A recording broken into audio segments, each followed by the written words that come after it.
Ada target nggak Pak? Target penyelesaian soal pagar laut gimana Pak?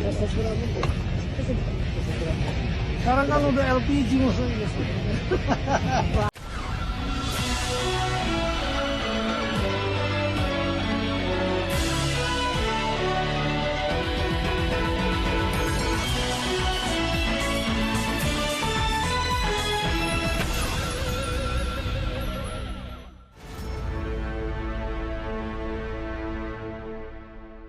Assalamualaikum warahmatullahi wabarakatuh. Apa kabar? Kembali berjumpa dengan saya Hersbun Arif dari Forum News Network. Sebuah potongan video ketika wartawan melakukan doorstop interview dengan Menteri Kelautan dan Perikanan Sakti Wahyu Trenggono itu beredar luas di media sosial. Wartawan dalam video itu itu mencoba menanyakan kepada Trenggono tentang bagaimana perkembangan pagar laut yang kasusnya sangat membetot perhatian publik. Salah satunya yang jadi pemicu adalah pagar laut di pantai Tangerang Utara. Alih-alih menjawab, Trenggono malah balik mempertanyakan mengapa wartawan masih menyoal pagar laut. Kapan ada target nggak Pak? Target penyelesaian soal pagar laut gimana Pak? Sekarang kan udah LPG maksudnya. Berarti tadi sama sekali tidak dibahas ya Pak mengenai ini pagar laut? Soal ini persiapan lebaran. Oh, makasih ya Pak. Karena Trenggono yang tidak mau menjawab pertanyaan wartawan dan malah balik bertanya mengapa soal itu kok masih dipertanyakan. Nah, inilah yang belakangan kemudian menjadi rame pembahasan di media sosial. Jawaban dari Trenggono tadi itu makin meyakinkan publik bahwa ribut-ribut atau kisruh distribusi dari LPG 3 kg yang membuat para pengecer dilarang untuk menjualnya itu merupakan sebuah pengalihan isu dari kasus pagar laut. Ini serius banget loh pada waktu itu, yang banyak sekali yang bahkan juga mengingatkan saya, menjapri saya, kemudian juga lewat komen-komen di konten-konten yang tayang di Forum News Network mengingatkan jangan sampai teralihkan isunya soal pagar laut ini. Karena menurut mereka benar kasus soal LPG ini memang dampaknya sangat luas kepada masyarakat, tetapi kalau dalam kasus pagar laut itu kan ada kasus yang yaitu ada permainan yang jauh lebih besar gitu ya. Maklumlah kasus pagar laut terutama di Tangerang ini menjadi semacam kotak Pandora, persekongkolan antara oligarki yang direpresentasikan oleh pemilik Agung Sedayu Group, Aguan dan Antoni Salim, tapi yang paling banyak disebut Aguannya saja, dengan Jokowi yang memberi status PSN terhadap proyek di Pantai Indah Kapuk 2. Sebenarnya bukan Pantai Indah Kapuk 2-nya, ada satu lokasi gitu yang berdekatan, berhimpitan dengan Pantai Indah Kapuk 2, itu yang diberi status PSN sebagai tropical coastline gitu. Tapi kelihatannya ini memang ada upaya-upaya untuk mengesankan bahwa yang mendapatkan status PSN itu adalah Pantai Indah Kapuk 2, sehingga kemudian Pantai Indah Kapuk 2 mendapat berbagai keistimewaan yang diberikan oleh pemerintah terhadap proyek strategis nasional. Nah, di luar itu yang juga membuat publik curiga itu karena sejak awal itu sikap dari Menteri Kelautan dan Perikanan Trenggono yang memang dia sangat terkesan dia menutupi fakta bahwa pagar laut itu adalah milik korporasi besar seperti Agung Sedayu Group yang sebagaimana ini dihasilkan dari temuan-temuan di lapangan oleh media dan juga LSM. Dan oleh Trenggono kan pada waktu itu jelas dia tetap meyakini bahwa itu dibangun oleh nelayan dengan cara swadaya. Bahkan termasuk ketika sehabis dia panggil Pak Prabowo, panggil Presiden ke istana pun dia masih menyatakan itu gitu. Jadi ya wajar kalau kemudian orang curiga, apalagi dengan jawaban tadi gitu ya. Dalam kasus pagar laut itu oligarki dan Jokowi memang sangat terpojok ya. Apalagi ketika Menteri ATR Nusron Wahid gitu tuh membongkar faktanya ada kepemilikan sertifikat hak guna bangunan dan sertifikat hak milik di kawasan pagar laut yang ini dia terafiliasi dengan perusahaan-perusahaan yang ini merupakan bagian anak perusahaan dari Agung Sedayu Group.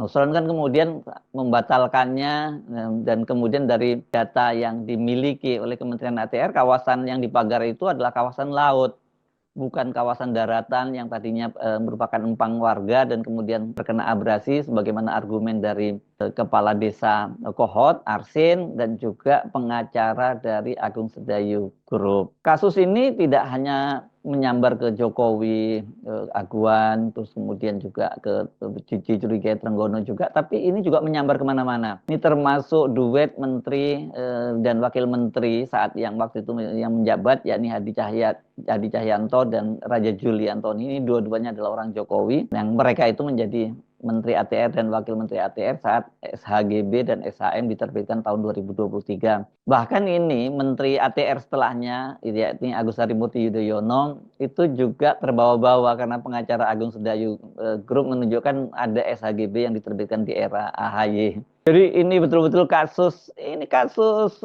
elit ya, yang membuat banyak elit belingsatan. Nusron sebagai Menteri ATR itu bahkan kemudian mengambil langkah-langkah yang sangat tegas ini terhadap jajarannya yang bersalah. Sebanyak 8 orang pegawai ATR itu diberi sanksi berat dan 6 diantaranya dicopot dari jabatannya. Kalangan civil society itu waktu itu mendesak agar jangan pejabat level rendahan saja dong yang dikenakan sanksi gitu. Apalagi ketika meninjau pagar laut sekaligus membatalkan SHGB pagar laut di Pantai Bekasi, Nusron itu menyatakan tidak mungkin pejabat rendahan punya akses ke sistem yang bisa mengubah dan memanipulasi peta laut. Nusron waktu itu menyebutkan siapa saja yang punya akses password, termasuk ini kata dia, ya itu antara lain dirjen, sekjen, sampai menteri gitu ya. Pokoknya yang seputar itulah yang punya katanya. Pernyataan Nusron ini kan membuat publik menduga-duga. Berarti kalau gitu bukan hanya kepala kantor pertanahan yang di Tangerang dong yang bisa disalahkan. Apalagi dia sekarang sudah pensiun. Tapi ada pejabat yang lebih tinggi. Ada big fish alias ikan besar yang terlibat di laut di pantai utara Laut Tangerang ini. Kalau sampai level menteri yang berarti ini tanggung jawabnya atau kaitannya dengan pejabat setingkatnya ya dong yang harus dikenakan sanksi. Siapa lagi kalau bukan presiden yang saat itu menjabat yakni Jokowi. Nah, ketika lagi seru-serunya media publik netizen itu menyoal pagar laut ini, tiba-tiba saja muncul kebijakan yang dibuat oleh Bahlil melarang para pengecer untuk menjual gas melon atau gas LPG 3 kg. Alasannya kata dia ditertibkan karena ini banyak sekali subsidinya lebih dari 80 triliun salah sasaran dan kemudian juga banyak terjadi oplosan dan markup harga. Tapi yang kemudian jadi persoalan kan ternyata di lapangan dampaknya mungkin tidak pernah dibayangkan oleh Bahlil, terjadi antrian di mana-mana. Bahkan nyaris terjadi konflik sosial maupun konflik horizontal akibat kelangkaan ini. Dan kemudian Presiden Prabowo bertindak cepat dengan meminta Bahlil membatalkannya itu, apalagi seperti dikatakan oleh Dasko, itu kan bukan kebijakan dari Presiden Prabowo. Ya dengan banyaknya orang antri di mana-mana seperti itu ya, kemudian ada yang meninggal dunia, ya pasti kemudian orang fokusnya itu ke gas melon lagi, tenggelamlah itu kasus pagar laut. Bahkan termasuk pada waktu Nusron pergi ke Bekasi itu, yang sebenarnya dari sisi media itu sangat menarik, porsi pemberitaannya nggak cukup besar. Orang lebih menyoroti soal kontroversi pelarangan gas LPG 3 kg bagi pengecer atau penjual warungan. Itu mereka nggak boleh menjual lagi. Sebenarnya ketika awal-awal kasus gas LPG ini heboh, itu banyak netizen yang mengingatkan jangan sampai pagar laut itu teralihkan.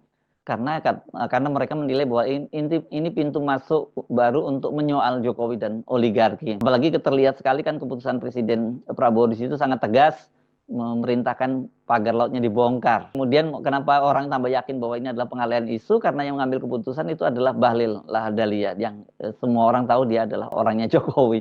Jadi ya mereka semua yakin bahwa ini merupakan pengalihan isu, dan ketika Trenggono menjawab pertanyaan wartawan dengan cara seperti tadi itu bahwa kok masih ditanyakan soal pagar laut, kan sekarang isunya adalah soal gas melon, ya orang makin curiga. Jadi ini semacam konfirmasi atau bocoran dari Trenggono bahwa benar kasus LPG 3 kg itu kelangkaannya itu adalah pengalihan isu agar pagar laut tidak disoal lagi. Masalahnya ketika kasus gas LPG 3 kg itu mulai mereda karena pengecer boleh kembali menjualnya dan dinaikkan statusnya menjadi subpangkalan, itu perhatian publik itu mulai sudah kembali ke pagar laut. Nah, di tengah-tengah situasi macam itu tiba-tiba saja kemudian ada kebakaran di kantor Kementerian ATR BPN. Waduh, ini tambah seru lagi ini. Jadi mereka menyatakan bahwa kasus ini kasus baru tapi modusnya lama gitu ya. Ini banyak yang mencurigai mereka ini rupanya telah tidak berhasil mengalihkan isu dengan gas melon, ya kemudian mereka berupaya menghilangkan barang bukti dari kantor ATR BPN. Caranya ya dibakar saja itu. Tapi kemudian itu sudah dibantah. Bahkan ini saya membaca Kepala Biro Humas dari Kementerian ATR, yakni Horizon Mokodombis, ya menyatakan bahwa itu nggak benar kalau yang terbakar itu adalah ruang arsip atau ruang dokumen, karena kata dia yang terbakar itu adalah ruang humas. Sementara data-data dokumen itu katanya disimpannya di kantor-kantor kepala pertanahan tingkat kota dan kabupaten, kemudian di Kanwil dan di Dijen. Jadi dipastikan data-data berkaitan dengan dokumen Kementerian ATR itu aman. Itu penjelasan dari Humas di sana. Nusron juga menyatakan hal yang sama, tapi publik tetap nggak percaya dan mencurigai itu ya. Bahkan ini bukan hanya publik biasa. Rieke Diah Pitaloka misalnya, anggota fraksi PDIP juga mempertanyakan itu. Dia mencurigai apakah ada data yang terbakar gitu sehingga menghilangkan jejak. Dan saya kira ini nggak terlalu salah juga karena modus-modus semacam ini sudah sering terjadi sebelumnya. Misalnya yang paling heboh pada waktu itu ketika ruang arsip perkara kantor Kejaksaan Agung terbakar ya.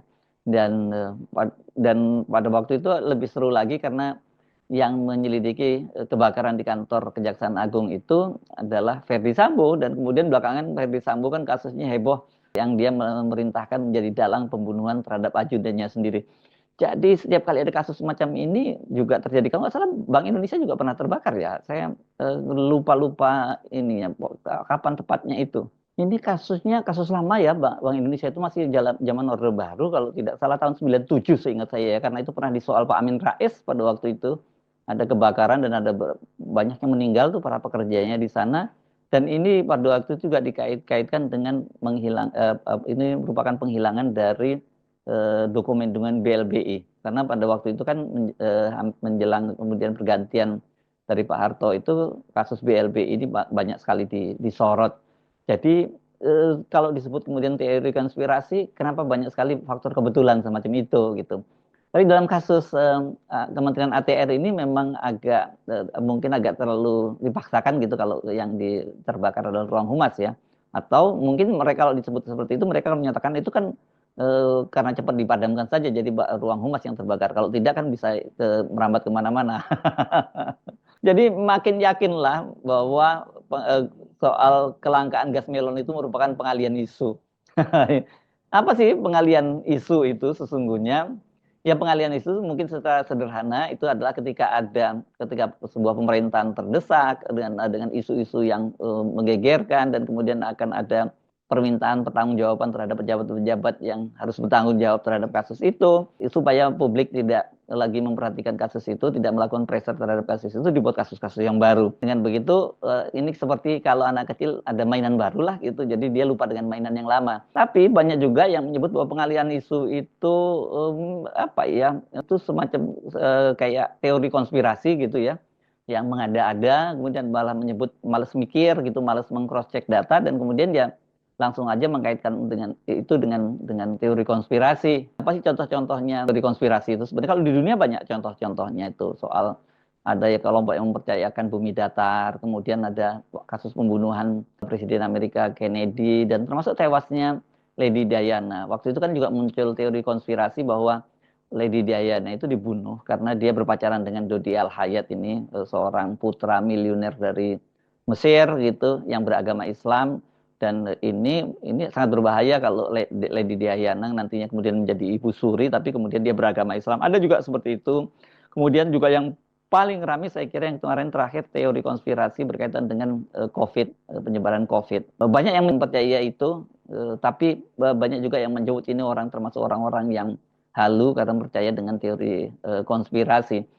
Saya sendiri tidak selalu sepakat bahwa pengalihan isu itu tidak ada dan ini semacam teori konspirasi. Jujur, kalau Anda tanya wartawan-wartawan di lapangan yang bergerak di lapangan, upaya pengalihan isu itu memang ada, gitu ya. Ketika ada kasus besar yang menekan pemerintah atau individu, kemudian diciptakan isu, dan biasanya itu juga kerjasama dengan media atau bahkan wartawan di lapangan ya. Kalau medianya nggak terlibat itu wartawan di lapangan, sehingga muncul kasus yang sebenarnya kasus recehan gitu, tapi itu menarik perhatian publik. Misalnya dikaitkan dengan seorang figur artis yang sangat terkenal gitu ya. Ini di-create, sebenarnya peristiwanya nggak ada, bisa dibuat-buat semacam itu gitu. Ini sering disebut oleh mereka sebagai manajemen isu. Si artisnya sendiri di dalam kasus-kasus tertentu itu juga atas persetujuan mereka gitu, karena dengan namanya dibincangkan oleh publik lagi, itu mereka kemudian juga diuntungkan. Karena kalau namanya sudah tenggelam, kemudian mereka terangkat kembalilah namanya. Nah kalau terangkat kembali kan job kembali juga masuk gitu. Jadi ini kok mirip dengan ini juga ya prinsip mereka ini prinsip kayak wartawan. Bad news is good news gitu. Walaupun kabarnya buruk, kabar baiknya itu namanya terangkat kembali dan jobnya kembali mengalir. Nggak percaya Anda tanya deh kepada teman-teman di infotainment ya. Tapi tanyanya jangan di tempat umum, tempat terbuka, tanya hati ke hati, mereka masih akan ketawa tersenyum-senyum gitu. Anda tanya soal itu. Dalam kasus semacam itu yang saya sebut tadi itu memang ada persetujuan dari yang bersangkutan gitu. Tapi ada juga artis yang nggak tahu menahu soal itu.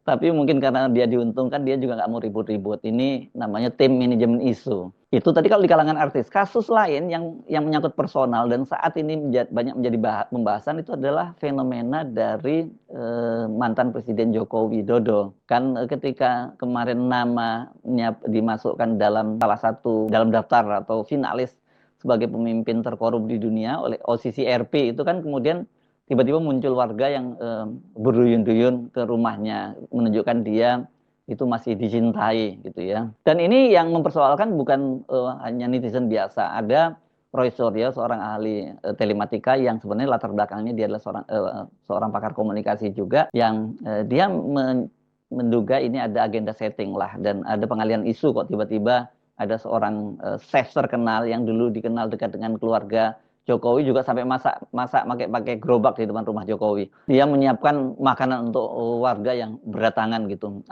Bahkan ada banyak sekali media-media meliput atau banyak kamera di situ dan yang membuat Roy Suryo curiga itu kok mereka juga termasuk Pak Jokowi sudah pakai clip on itu mic yang dipakai itu yang di sana. Jadi kalau natural itu kan dia langsung datang nggak pakai clip on nggak pakai apa jadi suaranya juga suara nggak clear banget tapi kalau udah disiapkan clip on dan sebagainya itu ya namanya tuh well prepared udah memang disiapkan gitu ya jadi pengalian isu itu memang ada sekarang ini pun juga kalau berkaitan dengan OCCRP dan juga diputusnya bantuan USAID itu oleh Presiden Trump itu juga dikaitkan dengan USAID itu adalah OCCRP itu dibiayai oleh USAID itu tadi ya. Jadi Amerika ikut menjatuhkan Jokowi lah gitu. Kira-kira itu teori konspirasinya kalau itu. Tapi apakah sekali lagi soal gas melon itu adalah adalah pengalian isu gitu? Saya agak meragukan kalau itu terlampau gede gitu ya. Apalagi kalau pengalian isu itu kan berarti atas persetujuan dari Pak Prabowo juga dong ya sebagai orang yang mengaku dia adalah muridnya Pak Jokowi. Karena dampaknya terlampau besar gitu dan kalkulasinya ini juga sangat berat gitu. Kalau ini kemudian merupakan pengalian isu terlalu mahal ini yang harus dibayar gitu ya. Jadi saya sih kalau soal gas melon ini saya meyakini bahwa ya itu adalah blunder kebijakan yang tidak mitigasinya tidak cukup bagus. Kalau toh kemudian ada dampaknya itu justru seperti saya sebut ini bisa menyabot program-program populis dari Pak Prabowo yang susah payah jungkir balik motong anggaran sana sini untuk makan siang gratis gitu. Tiba-tiba muncul kasus ini kan menunjukkan bahwa Pak Prabowo itu sesungguhnya nggak berpihak pada rakyat, hanya omong-omong saja. Buktinya dia memberi makan anaknya tapi menyengsarakan ibunya gitu. Nah itu soal kalian isu, soal kemudian teori konspirasi. Tapi kalau di media itu yang populer itu digunakan adalah agenda setting. Ya ini agenda setting ini kalau teman-teman yang belajar di komunikasi atau wartawan yang itu pasti ngerti soal apa agenda setting ini. Tapi ini lebih pada sebenarnya agenda setting ini tidak ada kaitannya dengan konspirasi, pengalian isu dan sebagainya. Ini agenda setting ini sebenarnya lebih pada bagaimana policy dari media tentang apa isu-isu yang mereka angkat dan biasanya kaitannya itu dengan kepentingan publik gitu ya. Jadi di situ kan memang secara teori disebutkan bahwa media massa itu, lembaga media itu dapat menentukan isu apa yang ingin mereka angkat ke dalam pemberitaan di media massa tergantung pada agenda atau kepentingan mereka. Tapi secara umum ini jelas kaitannya biasanya berkaitan dengan kepentingan publik. Misalnya seperti kemarin kasus pagar laut. Itu biasanya akan ada media-media tertentu menentukan bahwa ini akan jadi agenda setting kita gitu ya. Begitu juga dengan soal gas melon. Ini menjadi agenda setting. Artinya misalnya dalam rapat redaksi ditentukan ini agenda setting kita apa saja yang mesti diliput, sisi mana dan sebagainya. Itu adalah agenda setting dan itu sah di dalam media. Jadi bukan teori konspirasi, misalnya mereka mau menjatuhkan Pak Jokowi atau menjatuhkan Pak Prabowo gitu ya. Teori ini pertama kali dikemukakan oleh Maxwell Malcolm dan Donald Elshaw dan itu yang mereka punya hipotesis dasarnya dari teorinya adalah di saat kepentingan suatu lembaga media ikut serta dalam membentuk publik opini, itu disebut sebagai agenda setting. Jadi sekali lagi bahwa agenda setting adalah teori yang memandang bahwa media memiliki pengaruh kuat terhadap masyarakat, terutama untuk menyebarkan isu tertentu. Dan apabila media memberi penekanan pada suatu peristiwa, media itu memang berusaha mempengaruhi khalayak untuk menganggap peristiwa itu sebagai hal yang penting, gitu ya. Tapi ini beda dengan propaganda ya, beda ini ya. Ini lebih pada kalau dari sisi ilmunya, dari ilmu komunikasinya, agenda setting adalah teori yang berusaha menerangkan bagaimana media bisa mempengaruhi khalayak lewat pemberitaannya. Sementara dari kepentingan media sendiri, mereka ingin mempengaruhi publik dan pengambil kebijakan untuk mengegulkan satu isu itu, katakanlah misalnya, supaya isu itu menjadi isu bersama. Misalnya soal demokratisasi, nah, misalnya seperti itu bisa jadi agenda setting dari media. Jadi balik lagi ke soal tadi, apakah Pak Trenggono itu memang keceplosan gitu, bahwa dia membocorkan adanya agenda pengalihan isu, atau sebenarnya dia hanya bercanda saja, atau dia merasa terdesak oleh wartawan, atau dia merasa capek dengan wartawan. Kenapa kok udah ada kasus lain masih dikejar-kejar juga soal pagar laut? Karena dalam posisi pagar laut ini jelas posisinya Pak Trenggono itu sangat terpojok. Saya Arsbun Arif dari Forum News Network. Sampai jumpa lagi. Wassalamualaikum warahmatullahi wabarakatuh.